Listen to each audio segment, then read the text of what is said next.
తాకట్లో ఉన్న మీ బంగారాన్ని విడిపించి ఆ రోజు ఆన్లైన్ రేటుకి కొంటాం. Sharma gold company.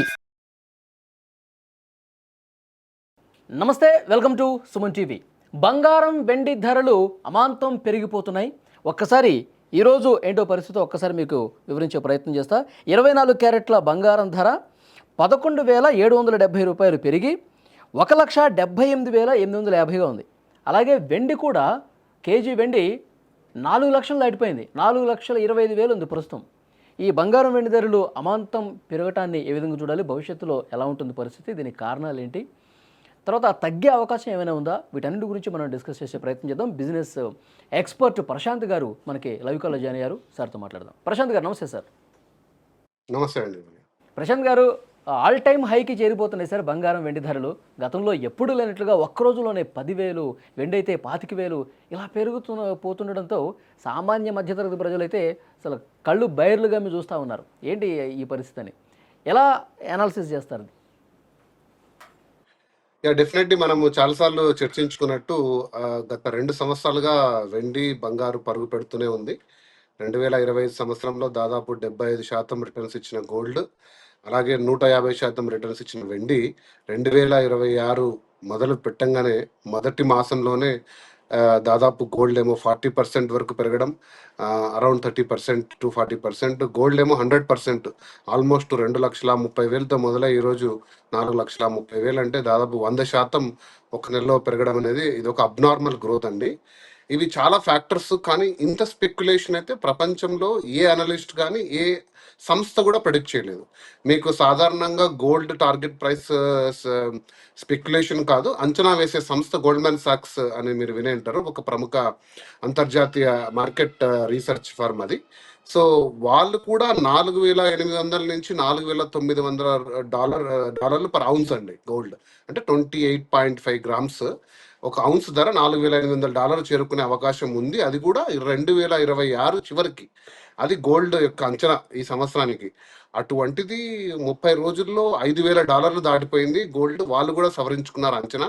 ఇంకా 5,200 అనుకుంటున్నారు. అది ఎంతకెళ్తుందో కూడా ఎవరు అంచనా వేసే పరిస్థితిలో లేవండి. ఇక సిల్వర్ గురించి నేను చెప్తాను. బట్ ప్రముఖంగా గోల్డ్ ఎందుకు పెరుగుతుంది అంటే మనం చాలా కారణాలు చెప్పుకున్నాము.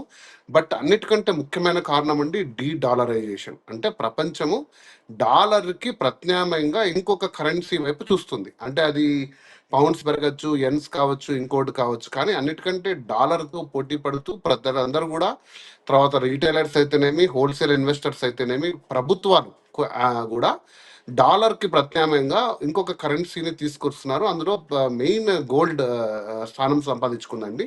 అందుకే విరివిగా గోల్డ్ కొంటున్నారు, రీసైకిల్డ్ గోల్డ్ కొంటున్నారు, ఇంపోర్ట్ చేసుకుంటున్నారు. సో గోల్డ్ ధరలు అమాంతంగా పెరిగాయి.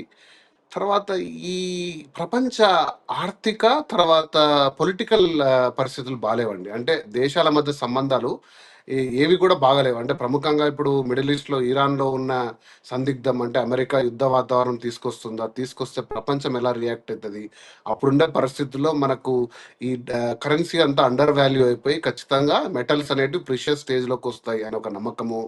అలాగే డాలర్ బలపడుతున్న సంకేతాలు ఏవీ లేవు. ఎందుకంటే 4వ త్రైమాసికం వస్తుంది, ఇక వడ్డీ రేట్లు తగ్గిస్తారని, డాలర్ ఆధారిత పెట్టుబడులు అన్నీ కూడా కొంచెం తక్కువ రిటర్న్స్ ఇస్తాయి. కాబట్టి ఆల్టర్నేట్ ఏంటంటూ ప్రపంచం మొత్తం కూడా పరుగులు పెడుతుంది ఈ మెటల్స్ వైపు. సో ఇవి ప్రముఖ కారణాలు. ఇంకా చాలా కారణాలు ఉన్నాయి.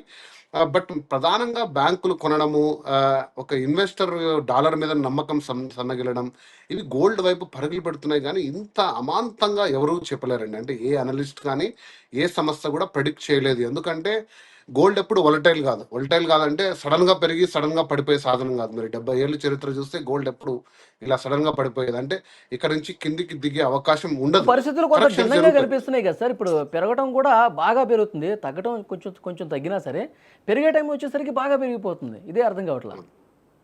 డిమాండ్ అలా ఉందండి. ఇప్పుడు ఏదైనా వస్తువు డిమాండ్ ప్రకారంగా ప్రైస్ డిసైడ్ అవుతుంది. ఈ రోజు నేను 1 కిలో గోల్డ్ కొనాలని నేను అనుకున్నాను అనుకోండి, ప్రపంచం అంతా కూడా కొనాలి అనుకున్నప్పుడు డిమాండ్కి తగ్గ సప్లై లేనప్పుడు ఆటోమేటిక్గా దాని ప్రైస్ పెంచుతారు.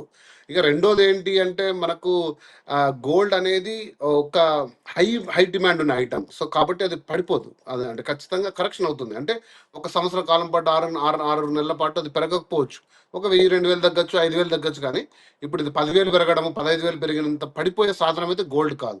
కాబట్టి ఆ నమ్మకం అంతకంతకు పెరుగుతుంది. అంటే ఈ రోజు ఎంటర్ అయినా కూడా మార్కెట్‌లో మనం ఇంకా ఏదో కోల్పోకుండా ఉంటామే అని ఇన్వెస్టర్లు అనుకుంటున్నారు. చాలామంది నాకు పర్సనల్‌గా కూడా కాల్ చేశారు. మిత్రులైతేనేమి చాలామంది తెలిసిన వాళ్ళు. నేను ఎప్పుడు ఇచ్చే అడ్వైస్ ఒకటే, అది సిస్టమాటిక్‌గా మీరు కొనండి. లాంగ్ టర్మ్ హొరైజన్ 3 ఏళ్ళు మీరు దాన్ని హోల్డ్ చేసుకుంటారంటే కొనండి. ఈ నెలలో కొనుక్కొని వచ్చే నెలలో మళ్ళీ 2.5 లక్షలు అయితదేమో అమ్మేద్దాము. ఇలాంటి అంచనాలతో గోల్డ్‌తో ట్రేడింగ్ చేయొద్దండి.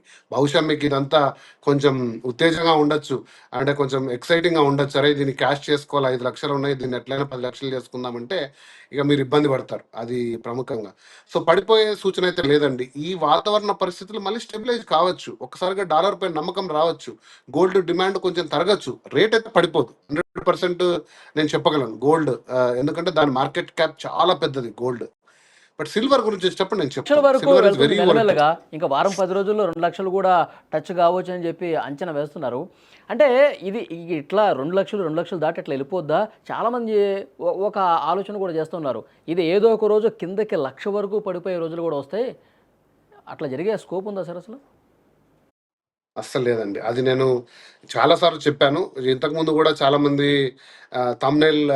థంబ్‌నెయిల్స్ కోసం 60,000, 70,000 అని లాస్ట్ ఇయర్ గూడా చెప్పారు. ఎటువంటి ఆస్కారం లేదండి. 60, 70 వేలకు పడిపోయి ఆస్కారం లేదు. గోల్డ్ ఎప్పుడు గూడా డౌన్ కాదండి. 100% గోల్డ్ డౌన్ అయ్యే సాధనం కాదు. బట్ ఓవర్ ద పీరియడ్ సిల్వర్‌కి ఉందండి అవకాశం. సిల్వర్ అనేది మార్కెట్ క్యాప్ చిన్నది. అంటే ఇండస్ట్రియల్ నీడ్, ఇన్వెస్ట్‌మెంట్ పరంగా సిల్వర్‌ని హోల్డ్ చేసుకునేది ఇప్పుడే స్టార్ట్ చేశారు. అమెరికా క్రిటికల్ మినరల్‌గా ఐడెంటిఫై చేసిన తర్వాత లార్జ్ బార్స్‌లో కిలోల్లో కొని ఇన్‌స్టిట్యూషనల్ ఇన్వెస్టర్స్ కానీ, రిటైలర్స్ కానీ పెట్టుకుంటున్నారు. సార్ సిల్వర్ పరిస్థితి ఎలా ఉండబోతుంది సార్? నేను ఇందాక చెప్తున్నాను కదండీ! సిల్వర్ పెరుగుతున్న కారణాలైతే ఇండస్ట్రియల్ నీడ్స్ ప్లస్ ఇప్పుడు అమెరికా క్రిటికల్ మినరల్‌గా డిక్లేర్ చేయడంతో ఇన్వెస్టర్లు సిల్వర్ కూడా హోల్డ్ చేసుకోవడం స్టార్ట్ చేశారు. బట్ సిల్వర్ మార్కెట్ బంగారుతో పోలిస్తే చాలా తక్కువ అండి. చాలా చిన్నది. అంటే బంగారం ఒక 100% మార్కెట్ ఉందనుకోండి. సిల్వర్ మార్కెట్ ఒక 5%. అంటే ఎందుకంటే ప్రపంచవ్యాప్తంగా సిల్వర్ నిల్వలు పెట్టుకోరు ఎవరు. సో, చిన్న చిన్నగా రిటైలర్స్‌లో లేకపోతే చిన్న చిన్న ఇన్వెస్ట్‌మెంట్స్ ఉంటాయి గానీ టన్నుల కొద్దీ సిల్వర్ ఎవరు దాచుకోరు. ఎందుకంటే అంత దాచుకోవాలంటే స్పేస్ సరిపోదు. అంత డబ్బుకి ఇప్పుడు ఫర్ సపోజ్ ఒక $1 బిలియన్ గోల్డ్ సేవ్ చేసుకోవడం ఈజీ గానీ, $1 బిలియన్ సిల్వర్ చేసుకోవడం కష్టం. సో, కాకపోతే ఇండస్ట్రియల్ డిమాండ్ ఉంది. So, solar panels, EV cars, EV bikes, electronic సాధనాలు, ఆటోమొబైల్స్ వీటికి డిమాండ్ పెరుగుతూ పోతుంది. దానికి తగ్గ సప్లై లేదు సిల్వర్‌కి. సిల్వర్ అనేది బై ప్రొడక్ట్ అండి. సెపరేట్‌గా సిల్వర్ మైన్స్ ఉండవు. సో, అది జింకో, పల్లాడియం, కాపర్ లాంటి మెటల్స్ ఎక్స్ట్రాక్ట్ చేసేటప్పుడు ఒక బై ప్రొడక్ట్‌గా తీసుకుంటారు సిల్వర్‌ని. సో, కాబట్టి సిల్వర్ డిమాండ్‌తో పెరుగుతుంది. ప్లస్ ఈ మధ్య క్రిటికల్ మినరల్‌గా అన్నారు. ఒకవేళ రిసెషన్ వచ్చింది, అనుకోని పరిస్థితి వచ్చింది, సిల్వర్ అమాంతంగా పడిపోయే అవకాశాలుంటాయి. గుర్తుపెట్టుకోండి, బంగారుతో పోలిస్తే సిల్వర్‌కి ఎప్పుడూ ఒక వోలటాలిటీ ఉంటది. అంటే ఇప్పుడు అంటే అమాంతంగా పడిపోకపోవచ్చు కానీ సిల్వర్‌ని మీరు అంతగా లాంగ్ టర్మ్ సాధనంగా చూడాలంటే ఒక 6-7 ఏళ్ళు సాధనంగా చూడమంటాను. బంగారైతే ఒక 2-3 ఇయర్స్ వరకు హోల్డ్ చేసుకోండి. సిల్వర్ మాత్రం లాంగ్ టర్మ్ ఎందుకంటే కొంచెం ఫ్లక్చుయేషన్స్ గురైనప్పుడు ప్రైస్ కరెక్షన్ కిందికి కూడా వచ్చే అవకాశం ఉంటది. బట్ ఇప్పుడు పెరుగుతున్న వాతావరణం అయితే బంగారంతో ప్యూర్‌లీ పోలిస్తే ఇండస్ట్రియల్. అంత నమ్మకం పెట్టుకునే వస్తువు కాదంటారు. లేదండి. హిస్టారికల్ గూడా సిల్వర్ చాలా కిందకి తీసుకుపోయిన రోజులున్నాయి. మీరు హిస్టారికల్‌గా చూసుకుంటే సిల్వర్ పడిపోయిన రోజులున్నాయి. సిల్వర్‌కి ఇది వరకు చాలా చిన్న మార్కెటు. ఇప్పుడు పెరుగుతూ ఎళ్తుంది. కాకపోతే నా అంచనా ప్రకారంగా సిల్వర్ కరెక్షన్‌కి ఎళ్తుంది. ఖచ్చితంగా ఎళ్తుంది. అది 5,00,000 దగ్గర ఎళ్తుందా?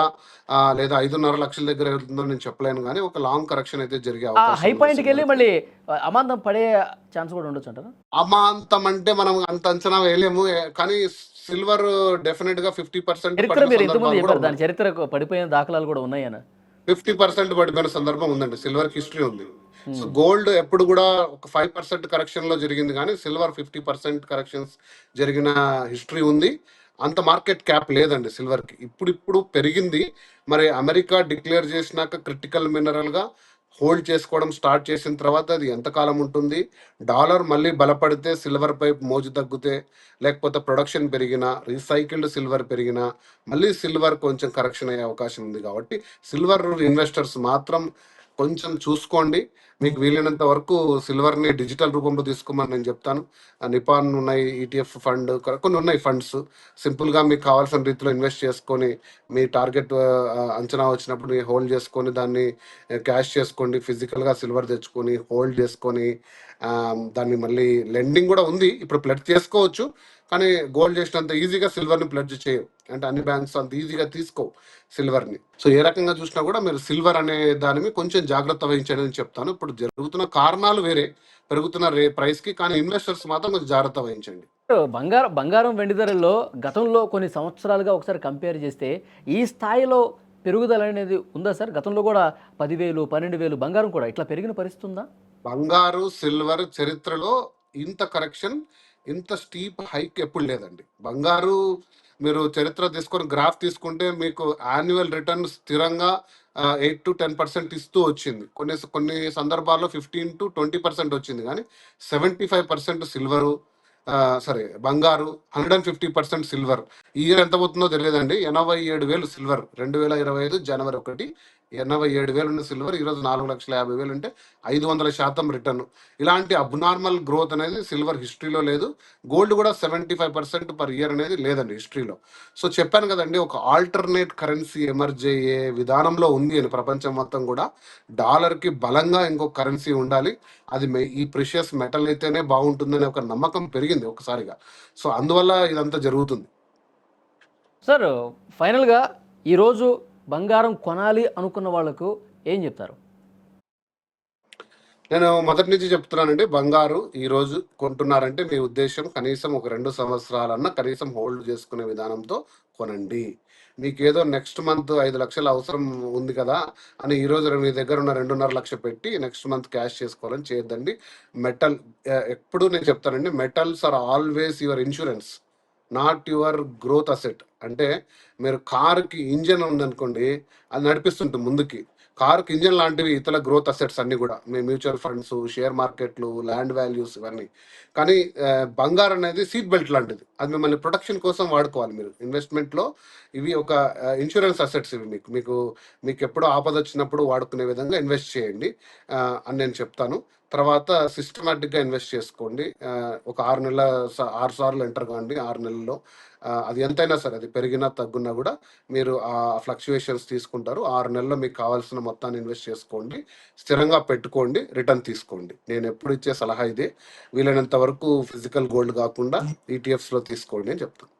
ఓకే, అంటే భారీ లాభాలు ఎక్స్పెక్ట్ చేసో లేకపోతే మన ఆస్తులు పెంచుకోవడం కోసం మాత్రం దీన్ని అట్లా చూడద్దంటారు, అంతేగా? అంతే, మీరు ఒక నెల 2 నెలల రేట్లు చూసి మీరు ఒక్కసారిగా ఉత్తేజం అయిపోయి మీ దగ్గర ఉన్న డబ్బంతా అప్పు తీసుకొచ్చి పెట్టిన వాళ్ళు చాలా మంది ఉన్నారండి. వాస్తవంగా కొద్దిమంది బెనిఫిట్ అయిన పరిస్థితులు ఉన్నాయి, కొద్దిమంది లాస్ అయిన పరిస్థితులు ఉన్నాయి. మెటల్స్తో అప్పుడు ఎలా ట్రేడ్ చేయకూడదండి. షేర్ మార్కెట్ అనుభవం ఉన్న వాళ్ళు మెటల్స్ మీద కూడా అలానే కొనేసి చేద్దాం అనుకుంటారు, కానీ అది ఒక డిఫరెంట్ టైప్ ఆఫ్ ట్రేడింగ్ అండి మెటల్స్. కాబట్టి మీరు కొంచెం జాగ్రత్త వహించండి. చాలా బాగా చెప్పారు sir. Thank you very much Prashanth గారు.